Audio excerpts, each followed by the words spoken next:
All right, next we'd like to bring to the stage the Astrapi Corporation from Dallas, Texas.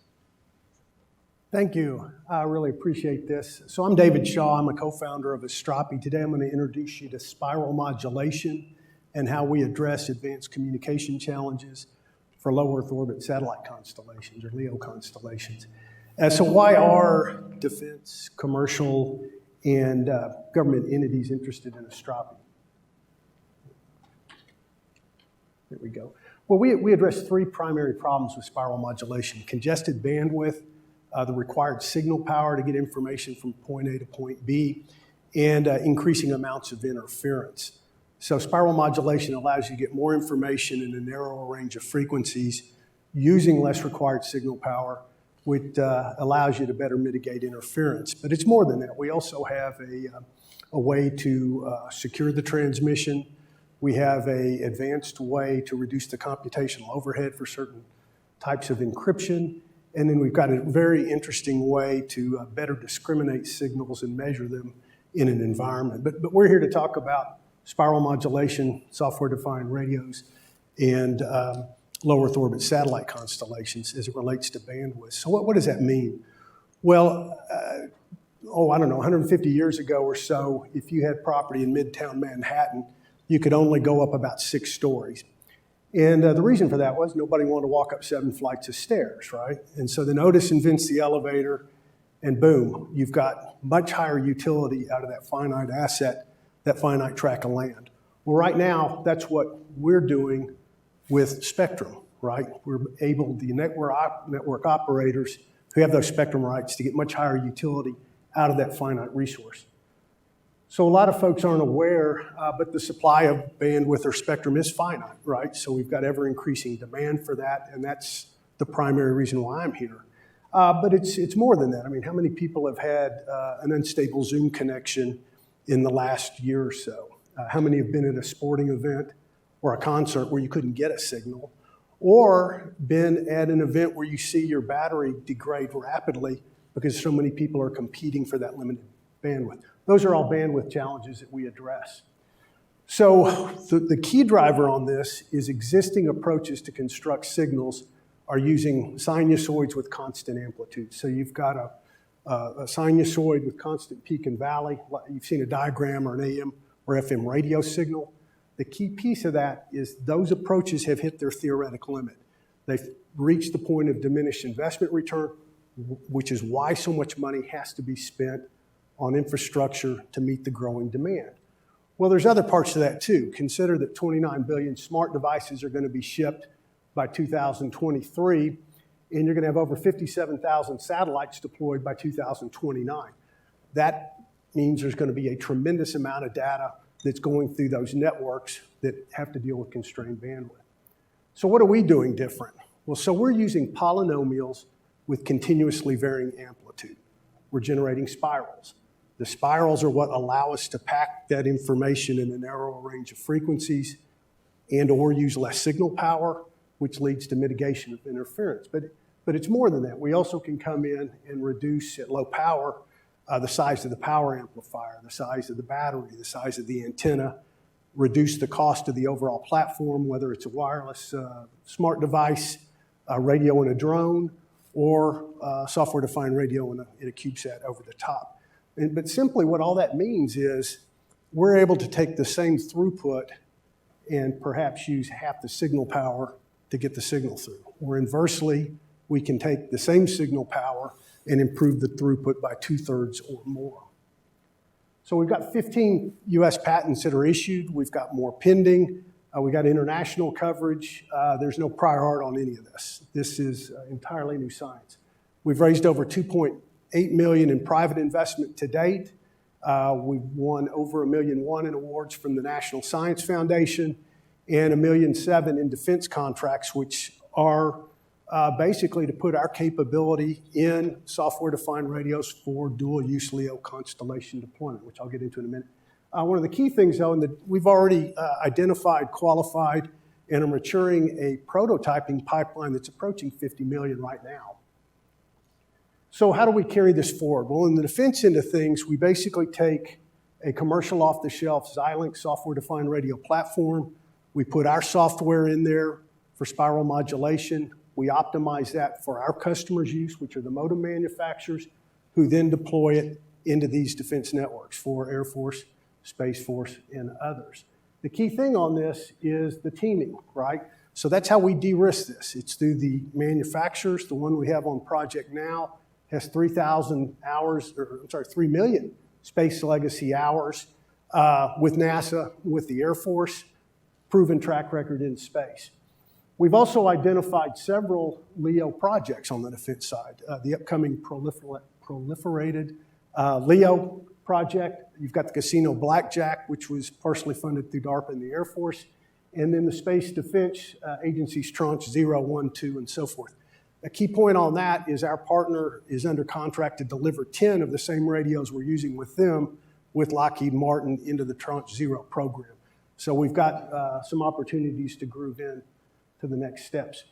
The commercial story is basically the same thing. We're using, again, this commercial off-the-shelf Xilinx ZCU-111. We optimize it for our customer requirements, right? And then they then sell it into the networks that those radios, those modems serve. In this case, I think the key point is if you look at the constellation providers, the Telesat, Starlink, OneWeb, Viasat, and those guys, they are the beneficiaries of spiral modulation. So think back on the real estate analogy earlier. They're paying enormous sums of money to get rights to spectrum.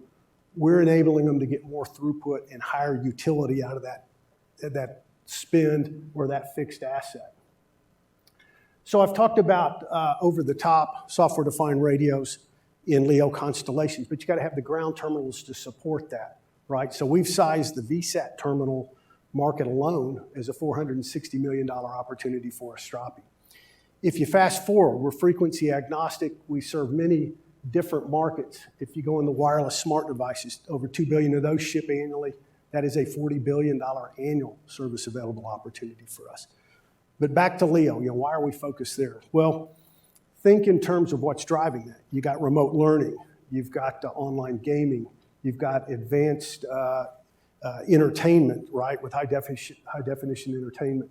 All of that chews up a tremendous amount of bandwidth. But it's more than that, right? So you've had the launch costs come down, you've had the cost of the CubeSats come down, you're at lower altitude. The LEO network operators can better compete with the terrestrial operators now than ever before. We help address that. But it's even that, it's more than that. It's not a zero-sum game. Most aren't aware that 2/3 of the Earth's population either has no broadband connectivity or very limited broadband connectivity.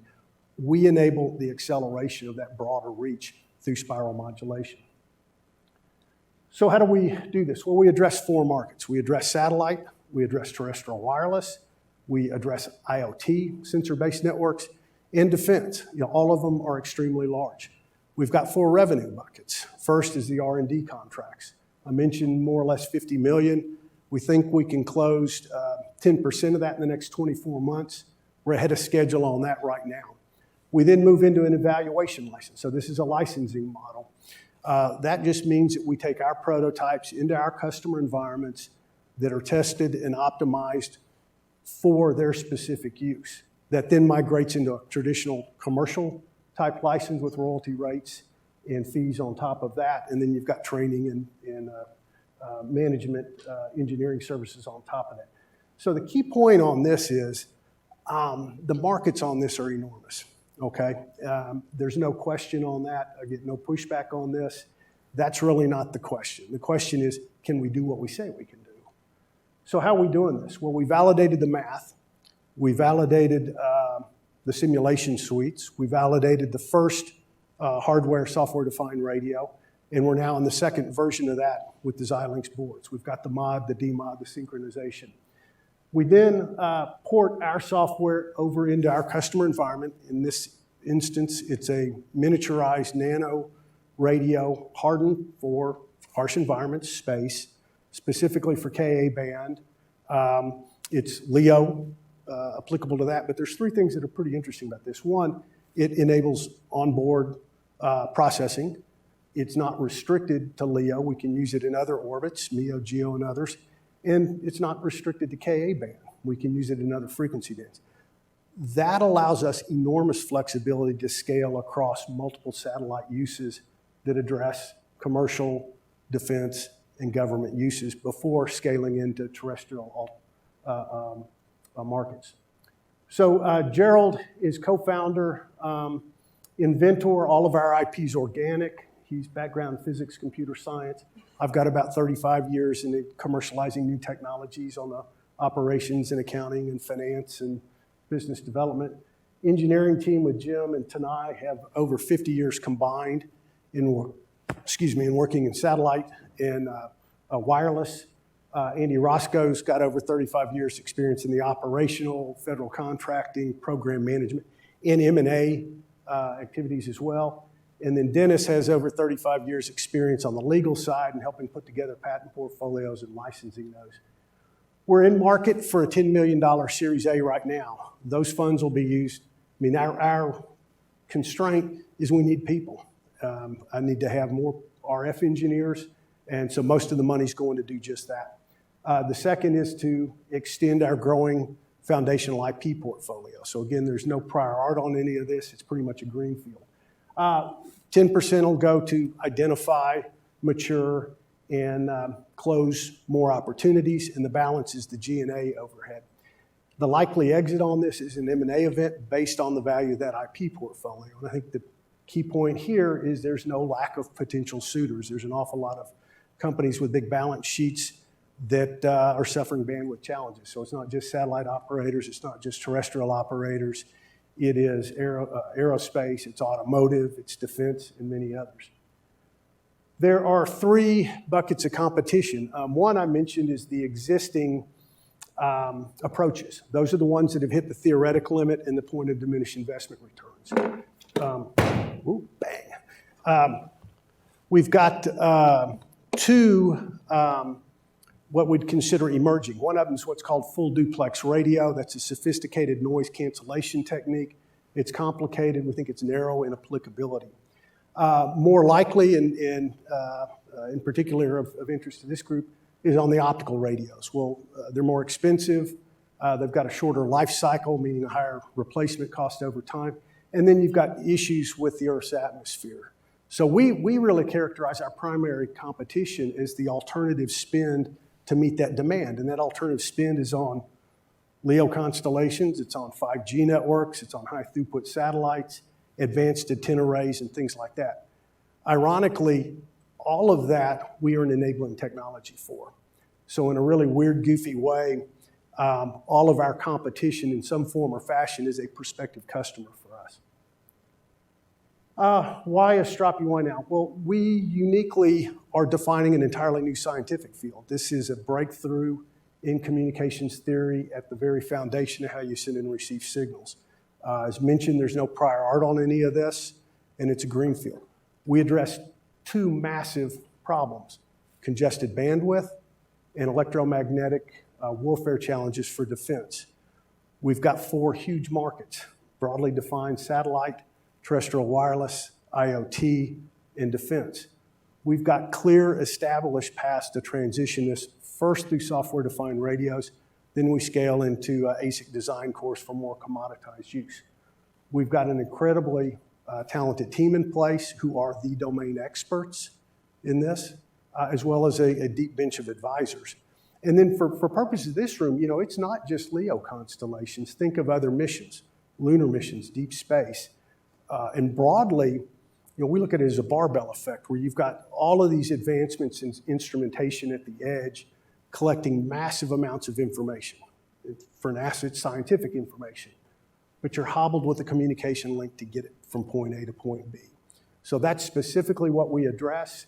I'd like to thank the mentors and the team for helping us buff this up, and really are honored to be a part of this. So I'm happy to take any questions. Thank you.